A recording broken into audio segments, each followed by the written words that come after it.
Lynne Cohen. I'm intrigued by the persona and the artist, both of which I assume to be the same, to conflate. Novelists usually deny confluence between their lives and their stories. I want to know how Lynne made her choices, and so I wish to pursue Lynne's statement of 1983, in which she said, "My work is probably as much about my own biography as about the culture. They meet somewhere in between."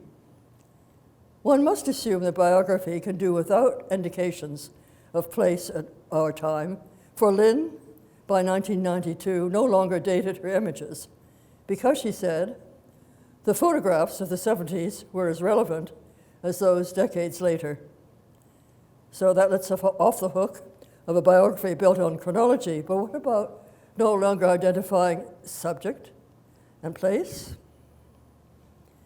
Beginning as a sculptor who was of the aesthetics of Oldenburg, Artschwanger, Chamberlain, and Judd, Lynne made welded steel sculptures using found car parts. She was intrigued by minimalism and modern industrial materials, and she specifically called out linoleum, plastic laminate, naugahyde, and fake wood. And she embraced the Duchampian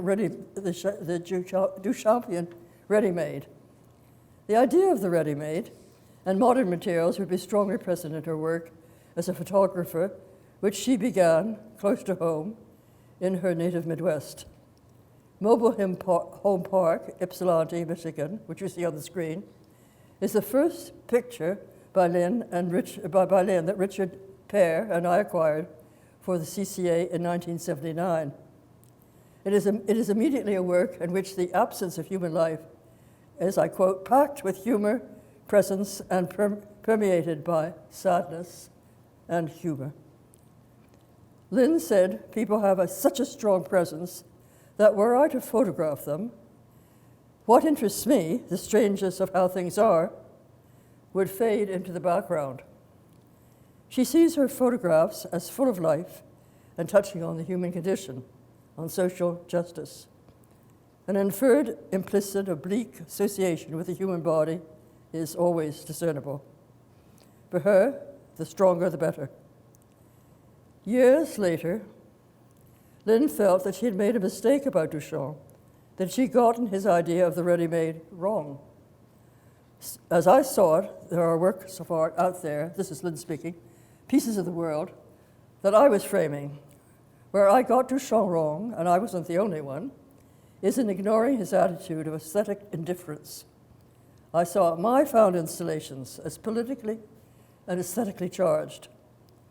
By presenting the ordinary and objects non-hierarchically, Lynne wanted to convey something about how the world could be different.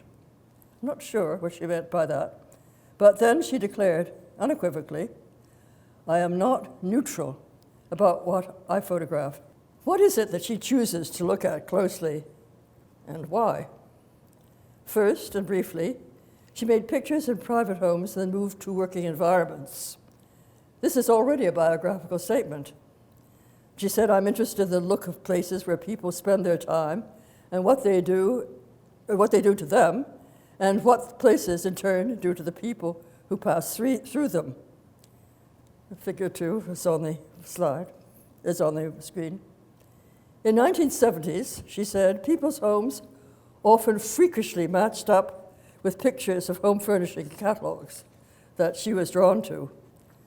Lynne also liked the directness of postcards and pop art, with its aims to dissolve the boundaries between sacred and profane. And she continuously referred to artists, painters, mostly contemporaries, and also to the methods used to create the illusion of three-dimensionality by Renaissance and Baroque artists. Andrew Lugg told me of that artistic life in the early 70s was rich at East Michigan, where Lynne taught, and at nearby Ann Arbor, where Andrew was a student. It was an active center of experimental music with visitors like John Cage, and there, Lynne heard a lecture by Walker Evans, which left a deep impression on her. The way Evans and Robert Frank worked straightforward, transcendent, and real, was very important, and together with her friendship with the photographers Nick Nixon and John Schott, Lynne veered towards photography. And I must say that this was very much in reaction to the Family of Man exhibition with its sentimentality. With concentration and tremendous focus, looking long and hard from the outside, her choices of what to look at became interiors, places hidden from view, from reception rooms, spas, swimming pools, to places of surveillance, increasingly present from the late 1980s on. Looking for pictures was a big thing. Initially, she searched by driving around in her car, especially at night when interiors were illuminated, and she combed the yellow pages for sights. Lynne was always looking for the next picture, places of actual use in which photography is an artifice with no room for trickery. Although many of her photographs are weird, the details of scale, color, the light source, and the subject itself, with a sense of neutrality, Lynne's research was not for something odd, but something just a step from the everyday, not too far, not too near, just a step. Seeing things from the outside, the strangeness of how things are. Where does this come from? Early, her photographs were often thought of to be studio work, environments created by her, such as those by Thomas Demand. But unlike postmodernist approaches, Lynne would insist, I quote, "Since early on, I have gone with what is there. With what is there. I am interested in how I might capture wrongness, RONGNESS. Much of this is achieved by the camera itself. As she explained, the large format camera makes things look stranger than they appear to the naked eye. It registers every blemish and adds a layer of seemingly objective neutrality. I don't fight against any of this. I exploit it." End of quote.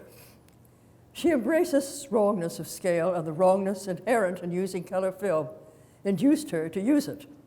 Finding its inaccuracies, she emphasized, that's all to the good. They are not to be corrected, but embraced and highlighted. She enjoyed revealing uncanny space and life-sized objects that looked like models or toys. None of my places look real, but then again, not much appears real when you step back and take a look. Now, this is absolutely true. Try it yourself. It's one of my favorite games, just to look at wherever you are and see all the things that are a little strange, a little off. Can we assume that societal exchange played a role in the places Lynne chose to photograph? When Occupied Territories was published in 1987, it was concurrent with the economic crash of '86, the Contra affair, Chernobyl, and the Unabomber. Since the '60s, Lynne was aware of the movement towards making art that was political and conceptual. But while her work bore on sharp edges of human frailty, it was not polemical. She states, "There are no extremes in my work, no political or social claim. And the geometric growth in surveillance from scientifically devised tests unseen by the observed, as you see in this entitled Plywood Walls, and shooting ranges," in the next slide, increase in her work as it had politically subsuming the military in the 21st century. Lynne's work was non-extreme, non-judgmental. Police schools and military installations had interesting trappings, but uncovering the secret and the forbidden was of no interest to her. She liked that people do things in funny ways, that being how people are. Lynne said more than once that her work was more like Jacques Tati than Michel Foucault. Lynne talks much about neutrality. She titled an essay, More or Less, The Anonymous, deadpan, uncontaminated, then and now, referring to 19th century photography of Spain. Putting subject matter to one side, Lynne focused on their formal strategies, the objective, unadorned, and transparent nature of their work, with which she shared strategies, harnessed to produce photographs with an aura of neutrality, albeit a deceptive one. In effect, the phenomenon of neutrality is endemic to the work of the great pioneering photographers of the 1850s and 60s. A century later, this was intimated in the Discourse on Modern Photography by John Zukarski's exhibition, New Documents of 1967, which included the work of Gary Winograd, Lee Friedlander, and Diane Arbus. This redirected documentary photography to more personal ends, photography that emphasized the complexities and conflicts of modern life, all presented without editorializing or sentimentalizing, but with a critical, observant eye. The new topographics exhibition at Eastman House in 1957 include Lynne's contemporaries, among them Louis Boltz, Frank Goldke, Nicholas Nixon, Stephen Shore. Incidentally, or not so incidentally, they were photographers of the 1974-78 photographic commission that I initiated for the US bicentennial, titled Courthouse, a photographic document, and it was edited by Richard Pear. Like Lynne's work, but unknown to us, we insisted on the use of few cameras. Louis Boltz was the only exception, and except for Stephen Shore, all the photographs are black and white. Neutrality was arrived at consciously by Lynne, who spoke of aiming for a kind of deceptive neutrality, although the subject of her photographs is scarcely neutral. She achieved this by photographing at a somewhat neutral distance and by employing particular formal devices: flat lighting, deep focus, symmetry, and neutral distance in a straightforward manner. This permitted her to address complicated themes, ones, she said, that might creep up on the viewer subliminally rather than hitting them over the head. Her hope was that the quieter, more understated, even anonymous look of her pictures, the more compelling the hidden commentary might be. Abstraction also played a big role. By abstraction, Lynne meant that which tells you nothing about what the thing is, such as marks left by the skaters on skating rinks that she photographed and the marks on linoleum floors of her banquet hall pictures. Like Jackson Pollock paintings, she said, it is as if the traces are records of all that has gone on.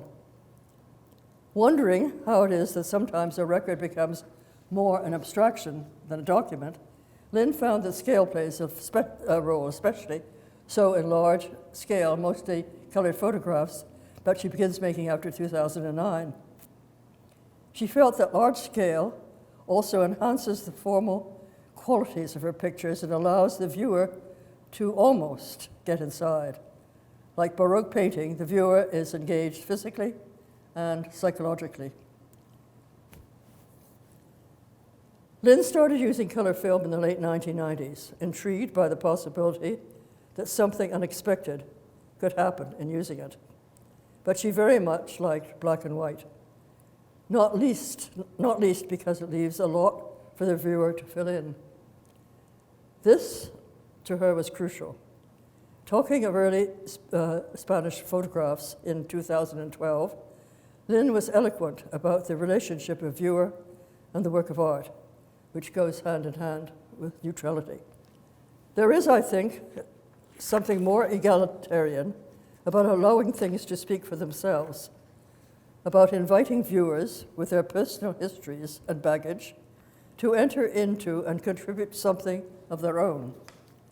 Actually, this fits well with the picture I have of art as a back and forth relationship, a kind of dialectical process involving the world, the artist, the artwork, and the viewer. I would like to think that something like this goes with my work.